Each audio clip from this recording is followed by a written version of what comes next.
Our second speaker this session is Lin Gan. Lin is an assistant professor in the Department of Computer Science and Technology at Tsinghua University and the assistant director of the National Supercomputer Center in Wuxi, China. Lin is also the winner of the 2016 ACM Gordon Bell Prize. Today he will be talking about one of his applications in geosciences running on the Sunway computer. Thank you. Thank you for the introduction and thank you for inviting me. It's a great honor. Thank you for coming. So this is my name in Chinese. So there is a meaning of this name is a timely rain when there is a long time of drought in China. So you see, when I was born, when my father gave me this name, I was destined to study geoscience application. So my talk today is about high-performance computing solutions for geoscience application on Sunway system. This is the outline of my talk: overview, challenge and solution, result, highlight, summary, and outlook. So in the first page, I want to show you some ancient Chinese word that was found in Shang Dynasty, 1600 BC. Those are some ancient Chinese words that describe a certain phenomenon of weather. So can you guys guess what each word stands for? So how about this one? Do you know what phenomenon of weather this stands for? It's a very beautiful phenomenon. It's rainbow. So how about this one? Yeah, that's good. It's rain. How about this one? It's snow. So how about this one? It's snow and rain.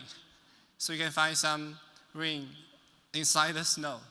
So that's kind of the earliest Chinese character we can find in history nearly 4,000 years ago to describe weather. So from ancient time till today, we never stop understanding our Earth. So these are the applications I'm talking in this talk based on Sunway TaihuLight, including earthquake simulation, exploration geophysics, weather and climate prediction, and remote sensing. Those are very important applications, not only for HPC, but for everyone. So in this talk, I will focus on the challenges when we are porting those applications on our systems and corresponding high-performance computing solutions. So this is an overview about all the numeric models we have so far on our system, including some AWP and RTM method for geophysics and some different weather and climate models for the prediction and simulation of weather and climate.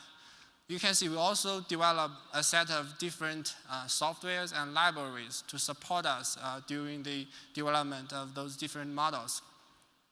Now we have so many models on our system running every day. So we also, collected a lot of data. So we also developed a deep learning platform on Sunway system that can help us analyze and understand those data. Okay, the major challenge and solutions. So for geoscience application, there are a lot of challenges. I list some of the major ones. For example, high complexity and heavy legacy. You know that for climate models, for example, there are millions lines of code sometimes, and there is a very heavy legacy. It means that we have to deal with a program that contains so many code from contributors from different areas and from different decades. And also sometimes we have to deal with a model that is a MPMD1, which means there's maybe hundreds or thousands of kernels that we have to take care of. For those kernels, the worst thing is no kernel is an obvious hotspot, which means hundreds of hotspots. We have to look carefully at every one of them. So this is an example. This is CAM. CAM is an atmosphere model from CESM. It's developed by NCAR, the National Center for Atmosphere Research. This is the workflow of CAM. If you look at it, there is the major part contains more than 700 lines of code, and it contains more than 300 kernels with no obvious hotspots, which means we have to look at every kernel carefully to optimize it. So those are the two challenges from application. We also have some challenges from architecture. For example, Sunway TaihuLight. You know that the system was announced in 2016. It's a brand new system based on brand new architectures. It's different from all the processors before. So we have to deal with the misfit between the code, the Geoscience code that are already there and new systems. And also there is a problem because our system, our supercomputers are getting bigger and bigger. So we might have some new problems that never had before. Okay, so take our system, for example. This is the information about Sunway TaihuLight. The total performance is 125, and the lean pack performance is 93. So since 2006, we were number 1 in 2006 and 2007, and now we are number 3 in the top 500. The whole system contains more than 40,000 homegrown 260-core CPUs. So a very interesting story yesterday. So after the top 500 BOF, when I have this certificate, number 3 in top 500, I bring this certificate. I went to another session. I had a talk there. When I sit there, there is this guy near me, and he saw me, bring this top 500 certificate. It said Sunway TaihuLight there. So he gave me this number 1 in Graph 500. So I was very surprised because we used to be number 2. How come we became number 1? And I asked. So this guy explained to me, K is gone. So K computer is gone. So we're now number 1 again in top 500. Okay, this is the architecture of our processor. You can see the Sunway processor contains 4 core groups inside one CPU. So this one core group corresponds to one MPI process.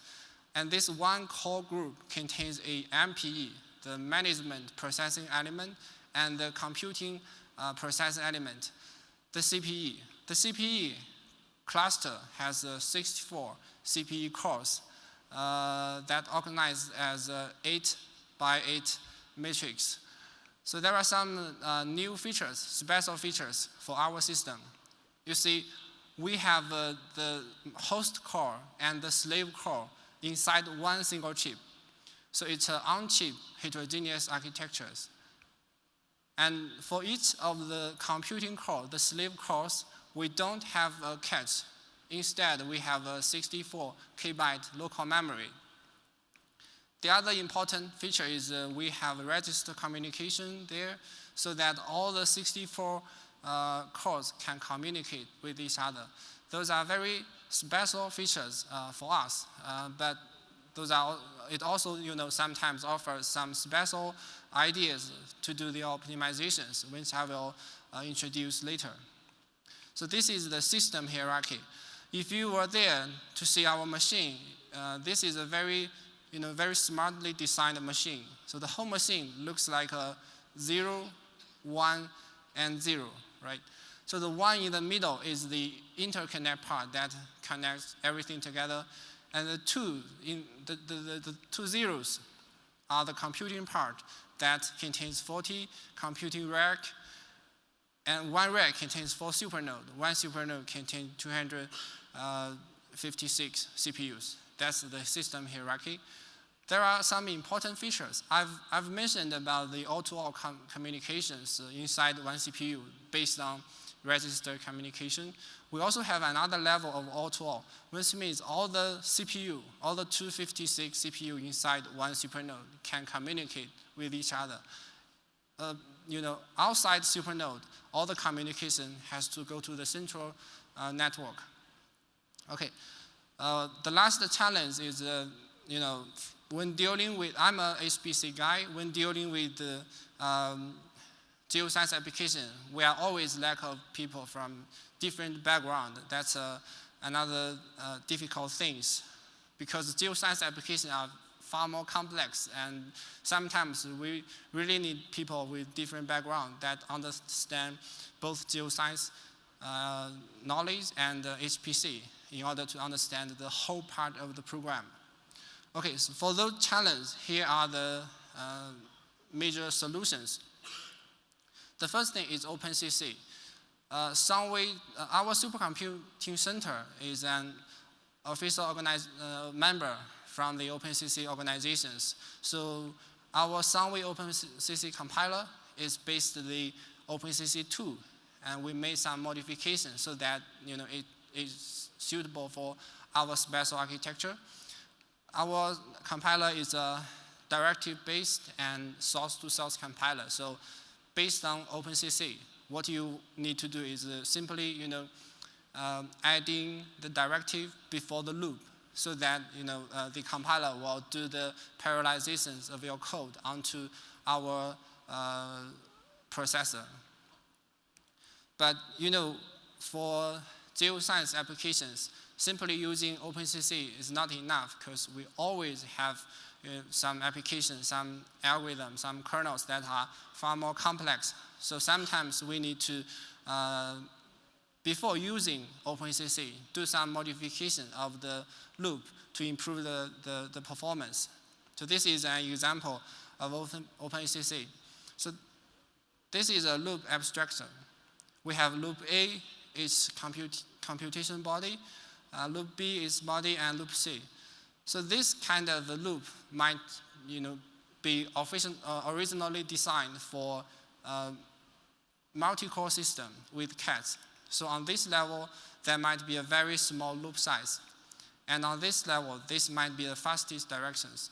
So this kind of loop is not suitable for our machine, for our core, because for the slave core, we have 64, and these only have a small loop size here. So the computing occupancy must be worse. So what we can do is, we do some modification from here to this one, and then we exchange the different loops, B and C, and then we can merge loop A and C. These are some modifications we can do. So now we have the fastest direction here, and we have a bigger size of loop. And then we can add the OpenACC directive. And the performance of this one is obviously then better than this one. The other example is we have this kind of loop that has a very large computing body and a very big requirement for data stories. For example, 128. But we only have a local memory for each core of 64 KB. So if we add OpenACC here, we can only store, at most 64 from the 128 KB data. The rest will be stored to the DRAM, the global memory. So that will slow down the performance.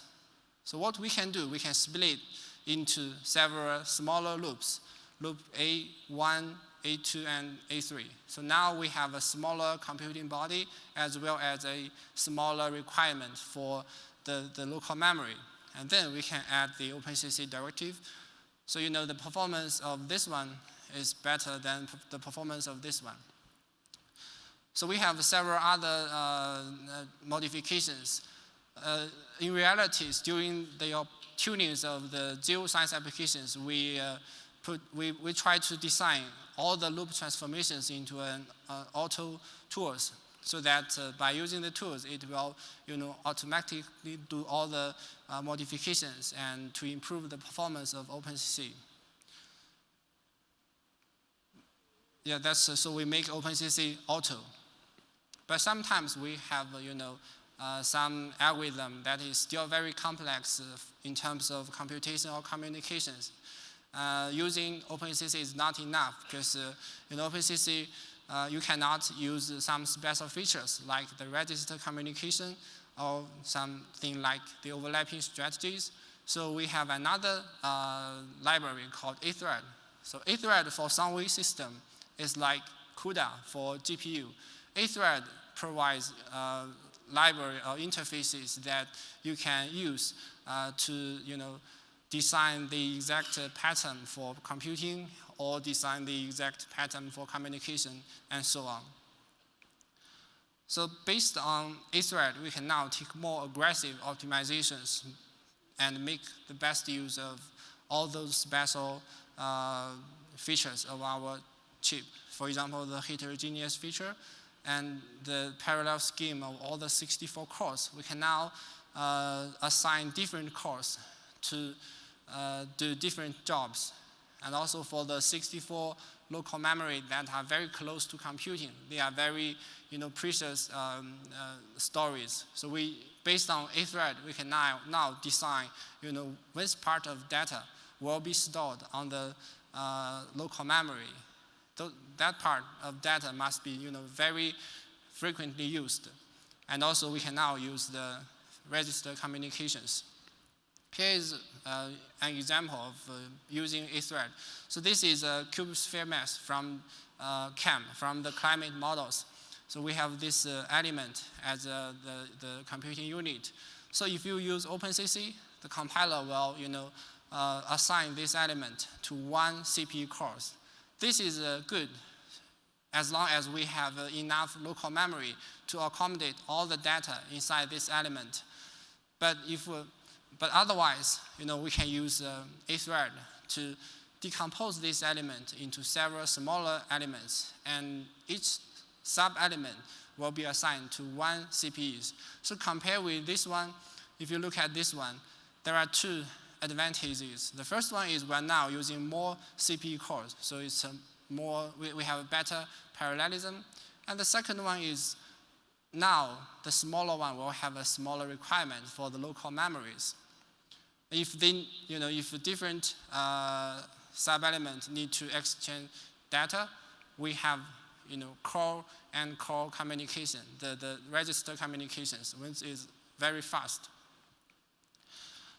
So the other thing is the overlapping strategies.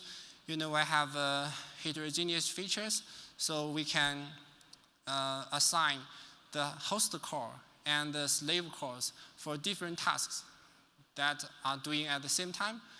And also for the 64 CPU cores, we can now assign different part of the cores for different jobs. For example, for stencil like computation, we can decompose the cube into inner and outer part and assign different part to different cores. And also we can easily implement some pipeline schemes to achieve a very good overlapping between computings. The other thing based on register communication is for matrix transpositions. So this kind of transposition has to rely on the core level communication, and we have the core level communication based on register communication. So this kind of operation will be very fast. And based on the transpositions, we can implement some other operations, more complex operations like the matrix multiplication. At least one of the matrix need to be use the transpositions to have a better memory pattern. And the matrix multiplication is all the other matrix operation is a very popular operation in not only the numeric simulation, but also in our deep learning platforms. And this one is for the boundary exchange. For the outer area, we want to pack it and MPI send it to other cores. There are three directions. During the pack stage, at least two directions will need to do the transpositions to improve the bandwidth performance, memory performance, sorry. So there is other things we can do because we have this register communications. So if a core wants to access data from the memory, they will use DMA. So DMA is slower than the register communication. So we need to maximize the communication inside the core group and minimize the DMA. So one thing we can do is, for example, here I have two neighboring blocks in memory, and there are two slave core that want to access data from memories. So we don't need to access the whole part of those blocks. We only need to access part of those blocks. So this one will goes to this core, and this one will goes to this core. So we know that this area is stored in the local memory of this one. So we can do the communications based on register communications. So the other thing I want to mention is, we don't have cats. It's kind of a disadvantage of our architecture. But sometimes we can use some special feature to make up this disadvantage, to do something that works like a cat. For example, we have 64 KB local memory for each core, and they can communicate with each other based on the register communication. So if this data cube in memory will be computed by this group of cores, there are different ways of accessing memories. For example, we can have a stride access, or we can have a block access. So this is the stride access. We can access one line. So CPU 0 will access this line. CPU 1 will access this line, and so on and so forth. So if it's stencil computing, so we know that we also have a halo area, the extra area we need to access, right? So the other way is like the block accessing. We can access different blocks to make it as square as possible. And this would be the halo area, the extra area the core need to access. So there are pros and cons for the two methods. So this one, it will have a better memory because this is the fastest direction. We are accessing line by line. And for this one, we have less, for the areas of the halos, you can see we have less halos than this one. So this one we have less redundancy. In other words, so the first one is good for memory, and the second one is good for bandwidth. So in reality, we can, in real world applications, we can try our best to find a trade-off between the two of them. It looks like it works like a prefetch things. We use this kind of tool to find the best ways to access data. So this is something like a CATS. And we also, in order to improve the portability and programming efficiency, we make this kind of mechanism into a library called Sunway TaihuLight. Okay, so now we have made the best of all those special features. Those are only part of the Ahtread-based optimizers we have used. So the other thing we've done is we also try to make the Ahtread auto. For example, the library, the Sunway TaihuLight I mentioned in the previous slides. So in addition to those to OpenACC and Ahtread, we also have some other specific tunings based on our system. For example, in the large scale. So I've mentioned that all the CPU inside one supernode can communicate with each other, right? So this is what our network look like. We have a supernode 0, 1, 2, 3, 4, and so on. And we have a central network. So if this CPU want to communicate with this one, there will be a direct communication. It's all-to-all inside the supernode.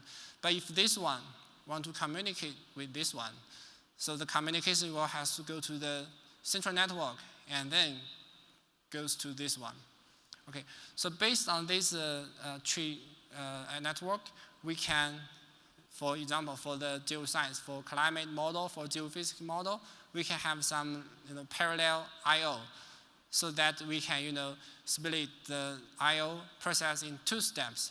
In the first step, we send all the files to one node from the supernode. For example, ID 0. That's the first step.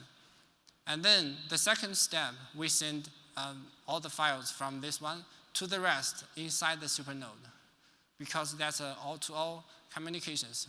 This will, improve the performance for I/O. This is an example for CAM. CAM has a very time-consuming I/O. So this is the performance of I/O time, and this is the result of PIO time. You can see based on PIO, the I/O performance is nearly tripled.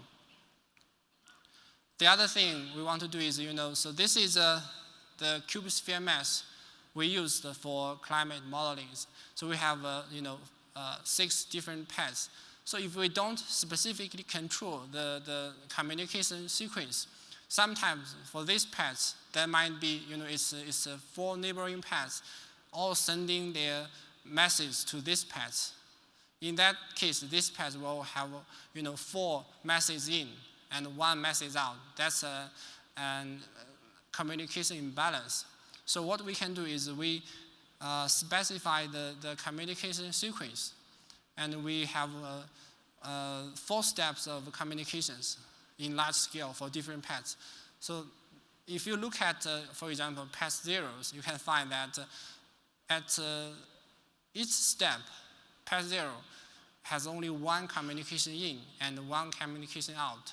So in this way, we can improve the performance and have a very balanced communication from the large-scale view. Okay, so this is some specific tunings. We also, during this porting process, we try to, extract the common things and to have more general purpose libraries or tools so that we can improve the portabilities and the programming efficiencies. So those are some of the library and software we already have. So I've mentioned about the Sunway Alliance. So PASI is a very popular library for climate model for geoscience application. So XMath is a mathematic library. It has some popular operations like LPAC, BLAS, FFT, and so on. So what we are trying to do is, during the development of XMath, we try to make it have the same interface with the ordinary libraries, so that if you are using LPAC or BLAS in your ordinary code and you want to use the Sunway machine, you don't need to change a lot. OpenACC is another library for the development of new code. So it's very useful for those domain experts. For example, you might be very familiar with those equations, but you might be not familiar with our architecture and how to optimize based on our machine. So this library provides kind of DSP language.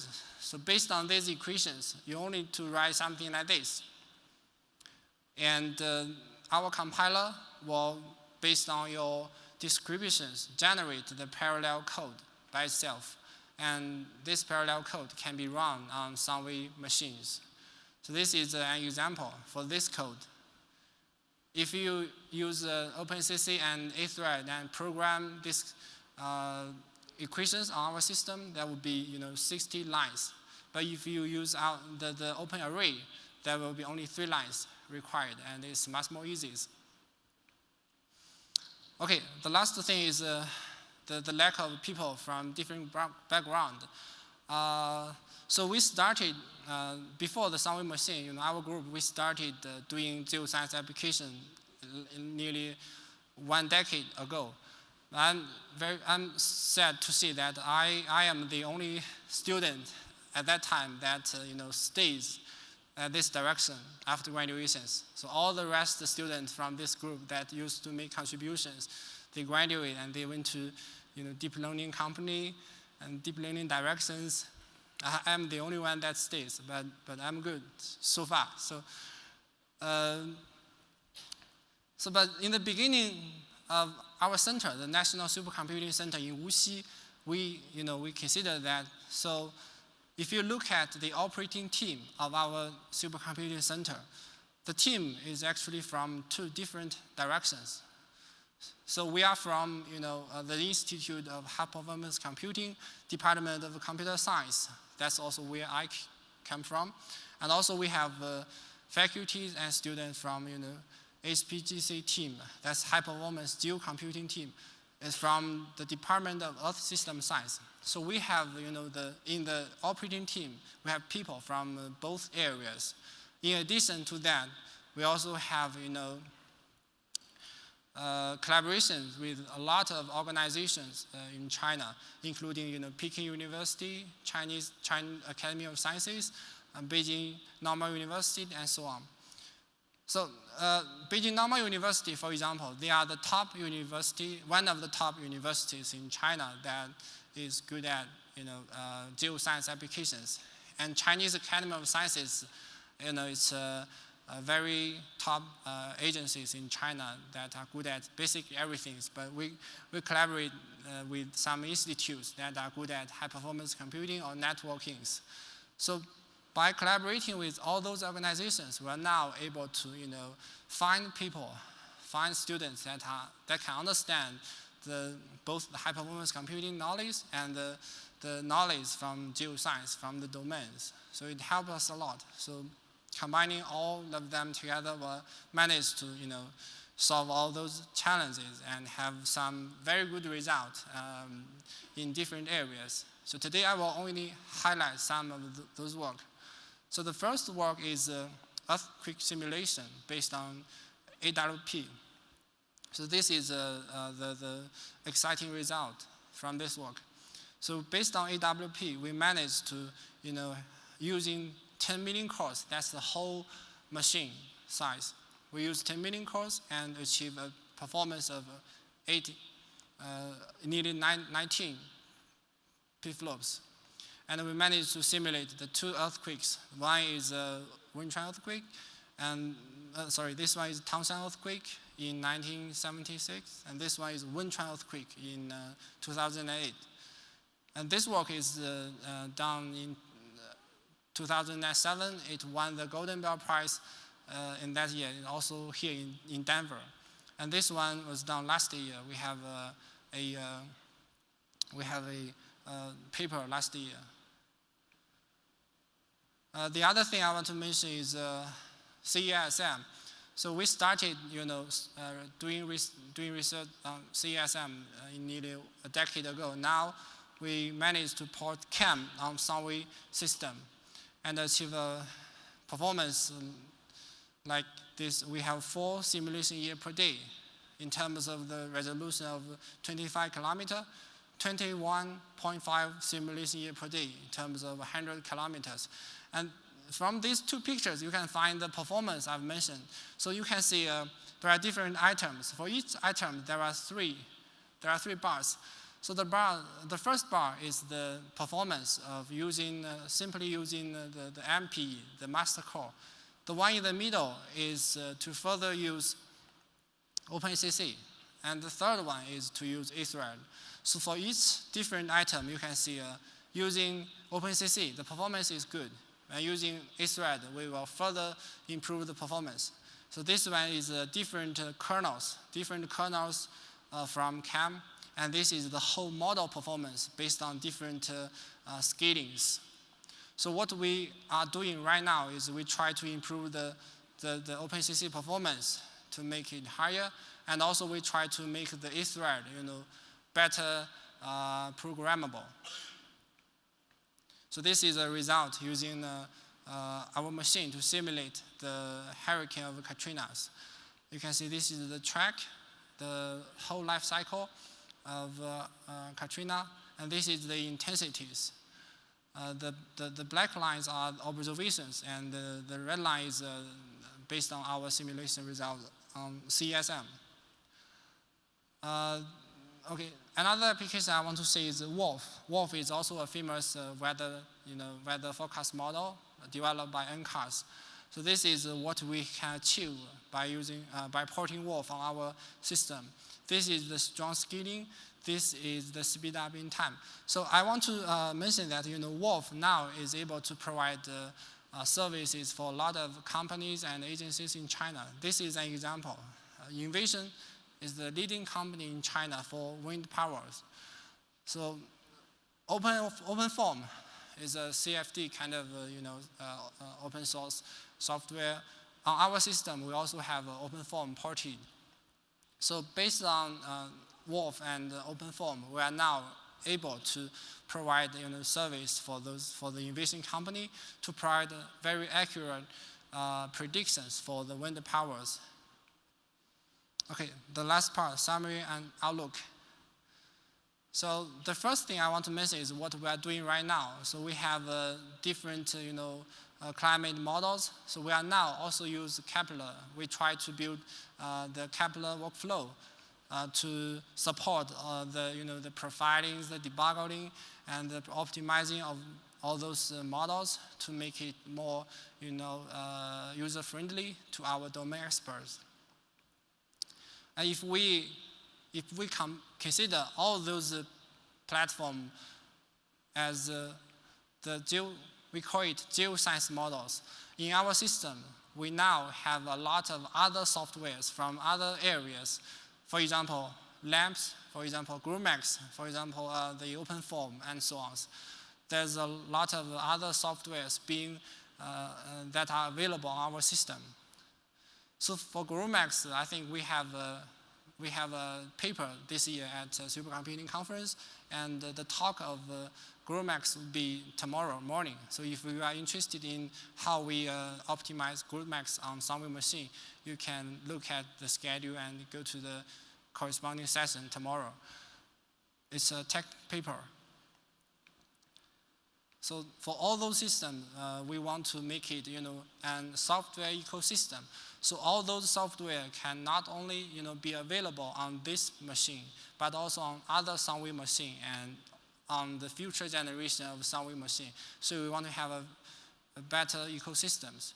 So those kind of software ecosystem, together with the deep learning platform and those basic programming and optimizing tools, we are now able to support a lot of different big data and big computing applications in different areas, not only for geoscience applications, but like astronomy, like advanced manufacturing, and so on. So the other thing I want to mention is we have also built a virtual desktop infrastructures so that we will have a better interface for our users. So this is what it looks like. If you go to our website, if you Google National Supercomputing Center in Wuxi, go to our homepage, you will find this desktop, this app on our website. And this is the website of the login page. If you have an account, you can log in onto our system. If you don't have an account, you can sign up for a new one. And if you log in, you will have something like this. It's a desktop, and we will have all the apps you want to use. You can customize to have all the apps you want. This is the ANSYS, and you can also have the one you want. And these are all the files here. You can copy your files here. And this is an example of one of the apps is a public Earth system platform. So inside this app, you can see all the models we are now supporting so far there. And you can use any model you want, and you can select the data you want to process, and you can set up the parameters, and then all the executions and will be showed here, and you can do the rest of the research you would like to do. Okay, so this is the last piece. In summary, in this work, I give a very quick introduction of some of the optimizing techniques that are very popular for ourselves. We use them very frequently for different kinds of applications, including, OpenACC for the first level and very straightforward optimizations, and Ahtread for second level and very fine-grained tunings.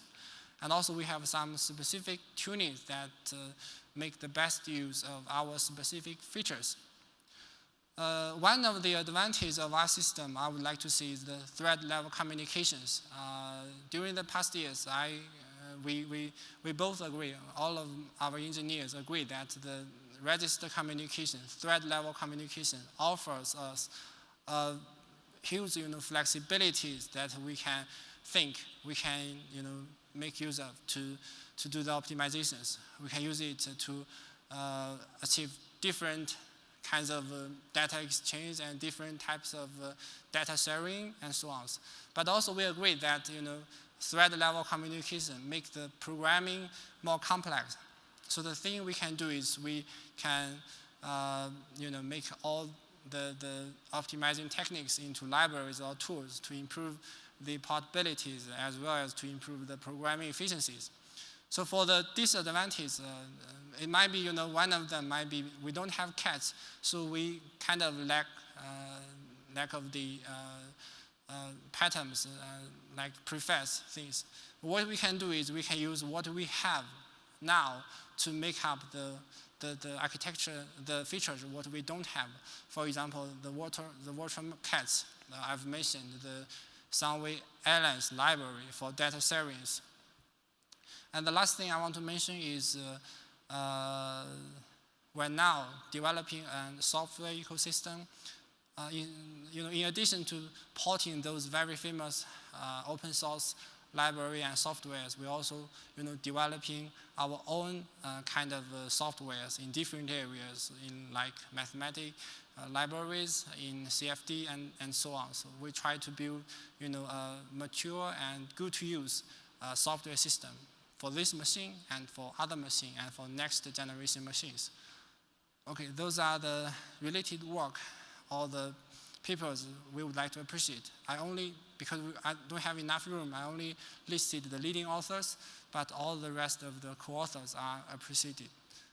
Okay, so that's my talk. Thank you.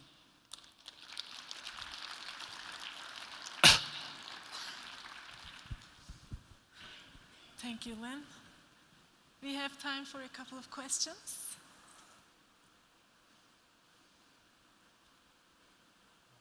Hi. In a given supernode, how fast is the direct connection between each CPU? Each CPU? Yeah, the direct connection between CPUs it's like in a given. InfiniBand. Oh, okay. Any other questions? Thank you for the wonderful talk. Thank you. I have a gift for you from our conference chair. Thanks again for the great work. Thank you so much. Thank you.